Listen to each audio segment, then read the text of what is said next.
Hello बेटा, welcome to our ज्ञान सागर edutech. और आज से हमारा हो रहा है नया चैप्टर स्टार्ट, जिसका नाम क्या है बेटा?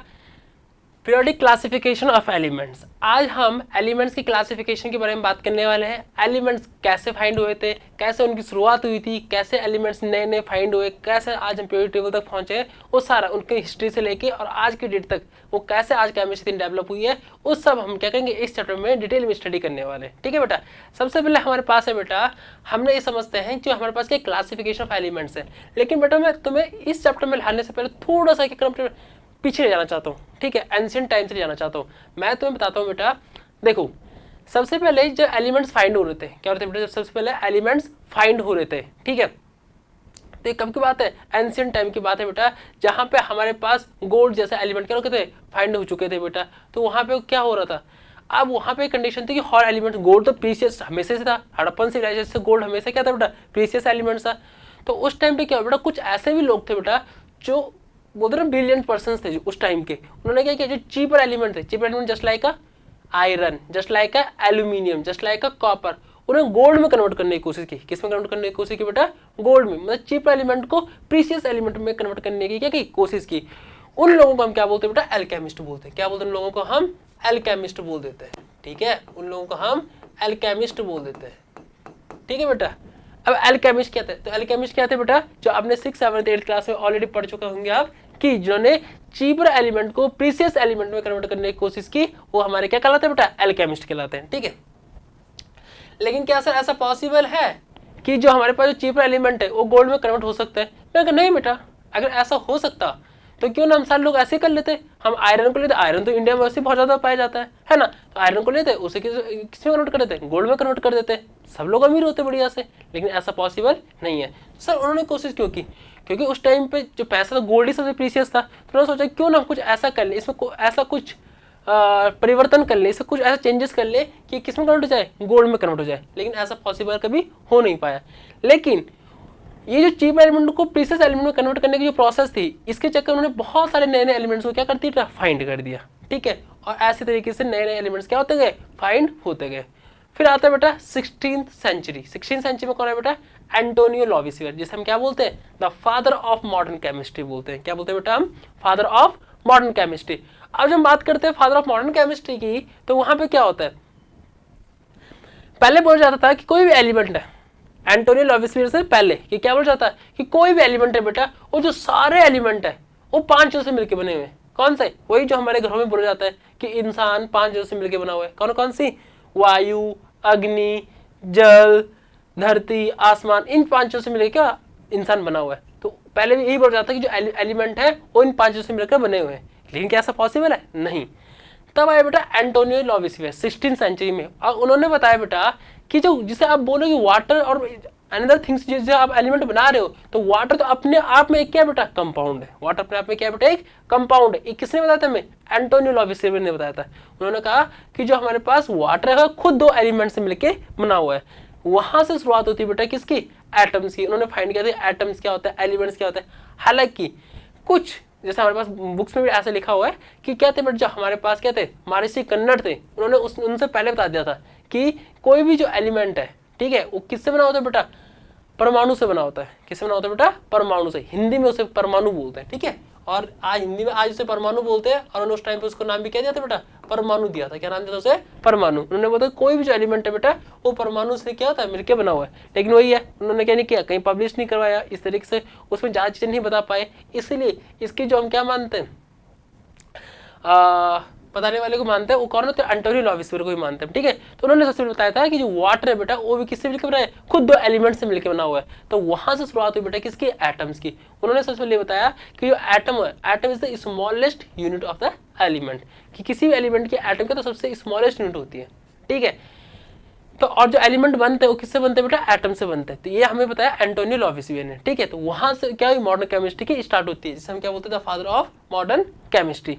अब बेटा जब धीरे धीरे बहुत सारे एलिमेंट्स फाइंड हो गए, ठीक है, तो उसके बाद सबसे पहले हमें किस चीज की नीड पड़ी? हमें एक चीज की नीड पड़ी कि हमें क्यों ना इन सारे एलिमेंट को इस एक ऐसा ऑर्डर में अरेंज कर सके ताकि क्या हो जाए, ताकि हमें उनकी जब क्या करें प्रॉपर्टीज उनको पढ़े तो वो हमें क्या इजीली पढ़े, इजीली हमें समझ में आ जाए। कैसे सर? मैंने कहा अगर मेरे पास सपोज 20 एलिमेंट्स है, जैसे मेरे पास यहाँ मैंने कुछ एलिमेंट्स लिखे, lithium, sodium, potassium, calcium, strontium, barium, chlorine, bromine, iodine. अब मुझे क्या करना पड़ेगा, सब एलिमेंट्स की प्रॉपर्टी अलग अलग पढ़नी पड़ेगी, है ना। सपोज मेरे पास अगर 50 एलिमेंट भी है, 20 एलिमेंट भी है, तो सबकी प्रॉपर्टी क्या पढ़नी पड़ेगी, अलग अलग पढ़नी पड़ेगी। तो उस टाइम के जो साइंटिस्ट थे बेटा, ठीक है, सबसे पहले किसने सोचा था, डॉवे ने सोचा था क्यों ना ऐसा किया जाए कि इन एलिमेंट्स को एक अरेंज किया जाए, और जिन एलिमेंट्स की प्रॉपर्टी फिजिकल और केमिकल प्रॉपर्टी सेम है उन्हें एक टेबल की फॉर्म में लाया जाए, ताकि अगर हम एक एलिमेंट की प्रॉपर्टी पढ़ते हैं तो उसके जैसे जितने और एलिमेंट्स हैं उन सब की प्रॉपर्टीज क्या एक ही बार में क्लियर हो जाए। क्योंकि हम सब के अलग अलग पढ़ने से अच्छा है कि उन्हें एक अरेंजिंग फॉर्म में लाए, सारे एलिमेंट्स को एक अरेंजिंग फॉर्म में लाए, उन एलिमेंट्स को अरेंज करें एक टेबल में। तो इसके लिए सबसे पहले जो बेटा आए वो कौन है हमारे पास, डॉवे-नायरर आए। कौन है बेटा हमारे पास, डॉवे-नायरर आए, ठीक है। उन्होंने कौन सा लॉ दिया बेटा, ट्राइड्स लॉ दिया। कौन सा लॉ दिया बेटा, उन्होंने ट्राइड्स लॉ दिया था, ठीक है। अब देखो डॉवे के ट्राइड्स लॉ में क्या था, ठीक है, डॉवे ट्राइड्स लॉ में था बेटा कि इन्होंने 3 एलिमेंट की एक टेबल ली। कितनी की ली बेटा, 3 एलिमेंट की टेबल ली, 3 एलिमेंट की एक टेबल ली, ठीक है। और इन्होंने क्या बोला कि जो फर्स्ट एलिमेंट है, जो हमारे पास क्या है, फर्स्ट एलिमेंट है, ठीक है, इन्होंने इस तरीके से एक टेबल बनाई। इन्होंने बोला कि हमारे पास जो फर्स्ट क्या होगा, जो फर्स्ट एलिमेंट होगा, ठीक है, और थर्ड एलिमेंट होगा, फर्स्ट और थर्ड का मैं क्या कर दूंगा, प्लस कर दूंगा, तो मेरे पास जो एवरेज निकल जाएगा वो किसका मास होगा, सेकंड एलिमेंट का। उन्होंने कहा कि 3 एलिमेंट को उन्होंने एक 3 एलिमेंट ग्रुप में उन्होंने क्या कर दिया, डिवाइड कर दिया, किसको, एलिमेंट्स को 3 के ग्रुप में क्या कर दिया, डिवाइड कर दिया। और उन्होंने क्या बोला कि जो फर्स्ट एलिमेंट का मास होगा और जो थर्ड एलिमेंट का मास होगा उन दोनों को मैं प्लस कर दूं, क्या कर दूं, दोनों को मैं प्लस कर दूं और 2 से डिवाइड कर दूं। 2 से क्यों करूं, क्योंकि दोनों का एवरेज निकाल दूं। फर्स्ट और थर्ड एलिमेंट का जो एवरेज आएगा वो किसका मास निकलेगा, वो मेरा सेकंड एलिमेंट का मास निकल जाएगा। इसे क्या बोलते हैं बेटा, डॉवे-नायरर लॉ बोलते हैं। क्या बोलते हैं हम, डॉवे-नायरर लॉ बोलते हैं। इसके अनुसार क्या होता है, इसके अकॉर्डिंग क्या होता है बेटा, फिर से सुन लो, फर्स्ट एलिमेंट और थर्ड एलिमेंट का जो क्या निकलेगा, एवरेज निकलेगा, वो किसकी वैल्यू आ जाएगी, अकॉर्डिंग टू मास, ठीक है, मास की बिहाफ पे वो सेकंड एलिमेंट का क्या आ जाएगा, मास फाइंड हो जाएगा। सर एग्जांपल जैसे यहाँ पे लिथियम है, क्या यहाँ पे लिथियम, अब लिथियम की वैल्यू कितनी है यहाँ पे 6.9, इसका ये मास है, क्या इसका मास 6.9, सोडियम का 23 है, अब पोटेशियम कितना है बेटा 39 है। चलो रख के देखते हैं। अब मेरे पास ये मास है तो मैंने क्या कर दिया, निकालते इसका, मैंने कहा 6.9 प्लस कितना है 39 है, प्लस 39 डिवाइडेड बाई 2, क्योंकि हमें क्या निकालना है बेटा, एवरेज निकालना है। और इतनी मैथ तो सबको आती है, एवरेज निकालने के लिए क्या होता है कि जो चीज़ें हैं उनको क्या कर सम कर दो और जितने नंबर्स हैं उससे क्या कर दो, डिवाइड कर दो, तो उससे क्या निकल जाता है, एवरेज निकल जाता है। तो हमारे पास 2 ही एलिमेंट थे, उन दोनों एलिमेंट का हमने सम किया और 2 से क्या करेंगे, डिवाइड करेंगे। तो बेटा हमारे पास क्या आ जाएगा, 39 प्लस 6.9 कितना हो जाएगा, 45.9, कितना हो जाएगा बेटा 45.9 डिवाइडेड बाई 2, डिवाइडेड बाई 2 है ना। 39 प्लस 6 कितना हो जाएगा 45.9 अपॉन 2, ठीक है। अब इसे मैं 2 से डिवाइड कर दूंगा, तो जब इसे 2 से डिवाइड करूंगा तो क्या आ जाएगा आंसर, देख लो, डिवाइड तो आता ही होगा, सबको आता है ना।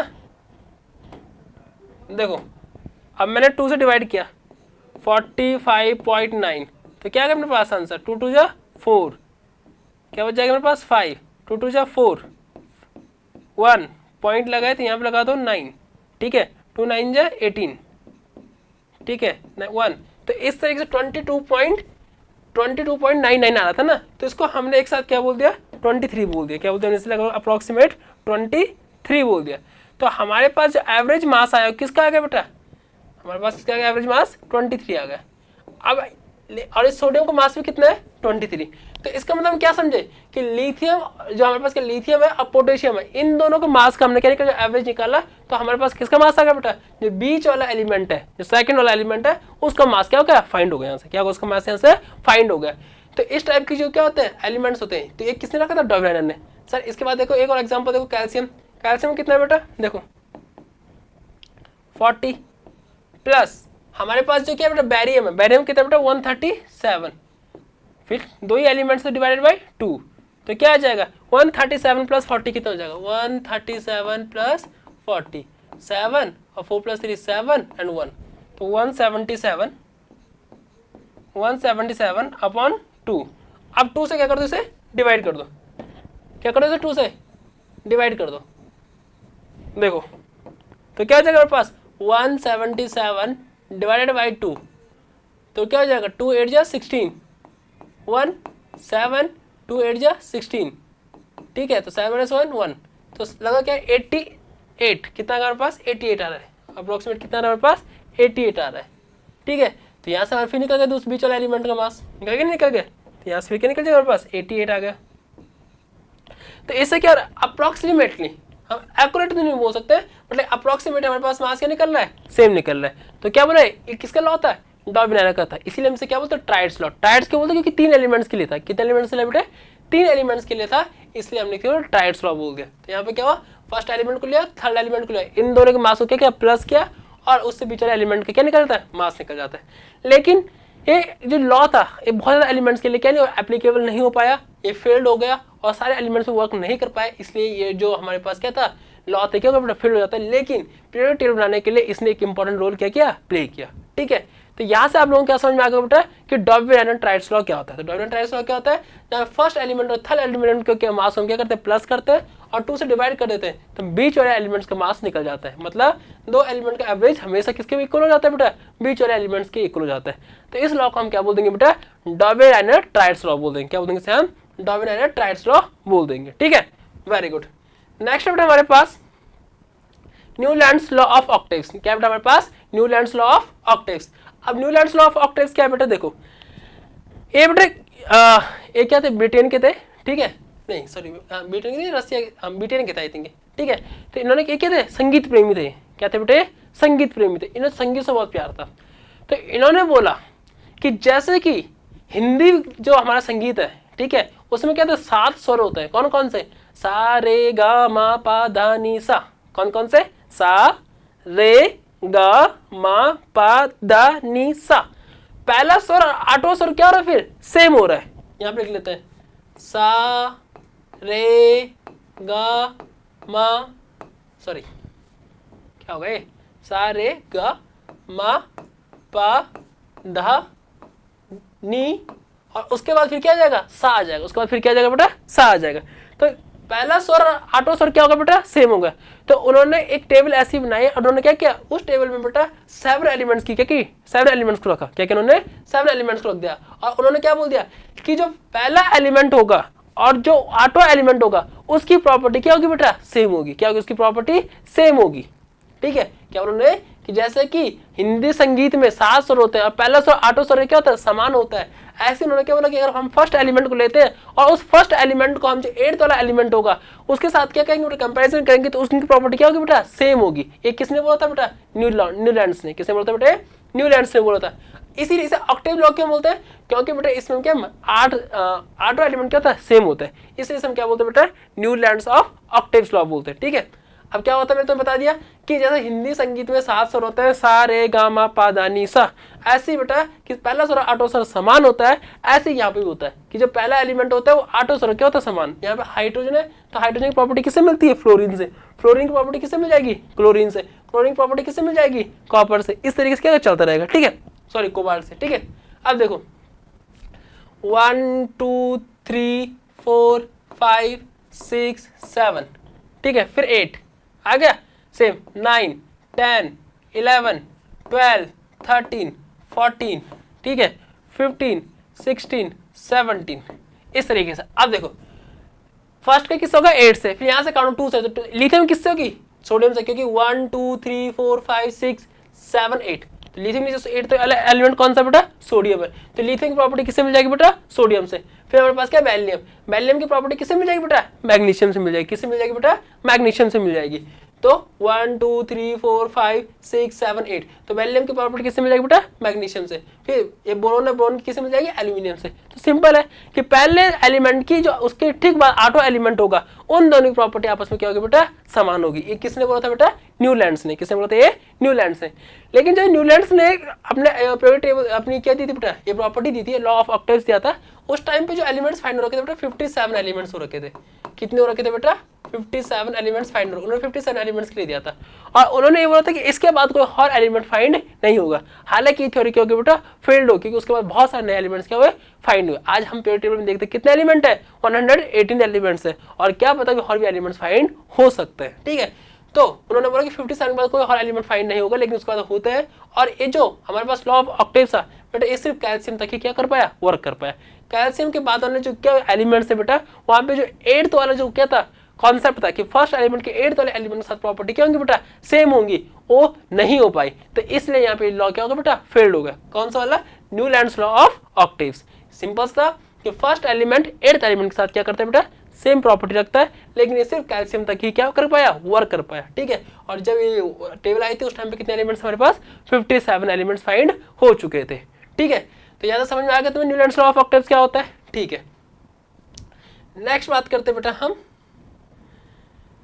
मैंडलीज पीरियोडिक टेबल की। किसकी बात करते बेटा हम, मैंडलीज पीरियोडिक टेबल। मैंने बोला ना, इस टेबल में आज हम एलिमेंट्स को जिस अरेंजिंग फॉर्म में देखते हैं, यहां तक लाने के लिए डिफरेंट साइंटिस्ट ने अपना अलग अलग योगदान दिया बेटा। ठीक है, तो आज हम बात करते हैं किसकी, मैंडलीज पीरियोडिक टेबल की। किसकी बात करते हैं बेटा, मैंडलीज पीरियोडिक टेबल की।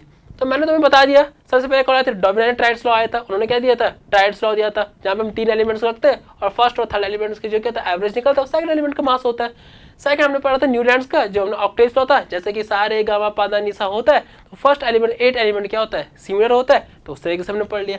अब हम पढ़ेंगे बेटा मैंडलीज पीरियोडिक टेबल, और इनकी जो पीरियोडिक टेबल थी बेटा बहुत ज़्यादा हेल्पफुल हुई आज की जो मॉडर्न पीरियोडिक टेबल है। मतलब इनकी कुछ चीज़ें क्या हो गई, इस तरह से फेल्ड हो गई ना, तो ऑलमोस्ट ये टेबल भी क्या थी बेटा, बहुत अच्छे से वेल डिफाइंड टेबल थी। जब इनकी ये टेबल आई बेटा, उस टाइम तक जो एलिमेंट्स थे वो थे बेटा हमारे पास 63 एलिमेंट्स फाइंड हो चुके थे। कितने हो चुके थे बेटा, 63 एलिमेंट्स फाइंड हो चुके थे। ठीक है, तो 63 एलिमेंट्स के इन्होंने क्या किया था बेटा, अपनी पीरियोडिक टेबल दी थी। ठीक है, दूसरा इन्होंने बेटा अपनी पीरियोडिक टेबल को, किसने, मैंडलीफ ने अपनी पीरियोडिक टेबल को 7 पीरियड्स में, पीरियड्स कितने थे बेटा 7, और ग्रुप्स कितने थे बेटा 8, 7 पीरियड्स और 8 ग्रुप्स में क्या किया बेटा, डिवाइड किया। जो मैंडलीफ पीरियोडिक टेबल थी ये कितने बेटा, 7 पीरियड्स में, ठीक है, और 8 ग्रुप में, 7 पीरियड्स में और 8 ग्रुप में क्या किया उन्होंने, डिवाइड किया था।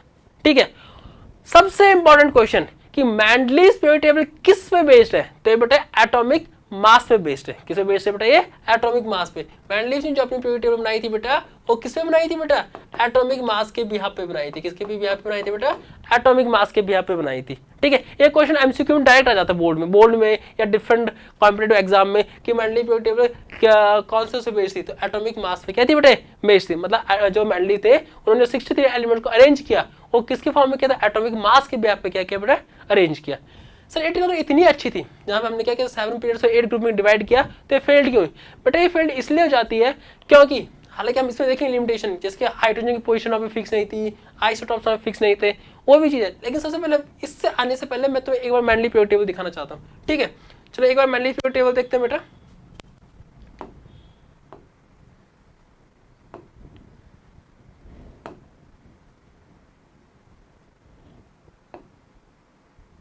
ठीक है, अब आपको हम देख रहे हैं मैंडलीज पीरियोडिक टेबल, दिख रही नहीं दिख रही, मैंडलीज ने बेटा हाइड्रोजन कहाँ रखा था, फर्स्ट प्लेस पे रखा था। कहाँ रखा था उसमें, फर्स्ट प्लेस पे रखा था।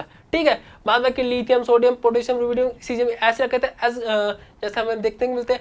अब देखो मैंने क्या होता है, मैंडलीज ने अपनी पीरियोडिक टेबल कितने पीरियड्स में डिवाइड की थी, 7, 1 2 3 4 5 6 7 6 में डिवाइड की थी, और यहाँ से 8 ग्रुप क्या किए थे बेटा, ग्रुप्स में डिवाइड की थी। किसने बेटा, मैंडलीज ने। ठीक है, समझ आ रही बात, नहीं आ रही है, इससे अच्छी कोई है, मैंडलीज की पीरियोडिक टेबल देख लेते हैं। ये तो मॉडर्न पीरियोडिक टेबल आ गई, मैंडलीज periodic table, Mendeleev's periodic table, ये भी मॉडर्न पीरियोडिक टेबल आ गई।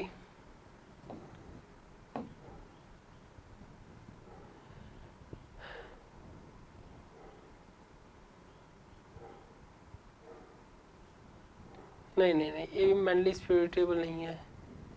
ठीक है, Mendeleev's periodic table, Mendeleev's periodic table, periodic table modern periodic table नहीं बेटा।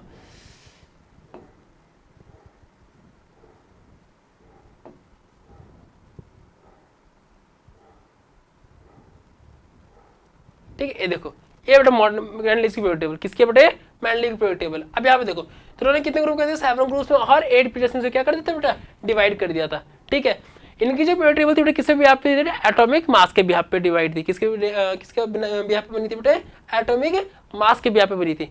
सर लेकिन इसमें गलतियां क्या थी, इसमें क्यों ये फेल्ड हुई, क्योंकि बेटा बहुत सारे एलिमेंट के क्या होते हैं, मास सेम होते हैं, जिन्हें हम जैसे हम क्या बोलते हैं, आइसोमॉर्फ्स भी बोलते हैं, नहीं बोलते। बहुत सारे ऐसे एलिमेंट्स होते हैं बेटा जिनके मास क्या होते हैं बेटा, सेम होते हैं। एटॉमिक नंबर तो अलग अलग होते हैं, लेकिन मास नंबर क्या होता है बेटा, सेम होता है। तो उन्होंने क्या कर दिया, ऐसे एलिमेंट को दोनों को एक साथ रख दिया। जैसे कि यहाँ पे देखो, पोटेशियम और कॉपर को उन्होंने क्या कर दिया, एक साथ रख दिया।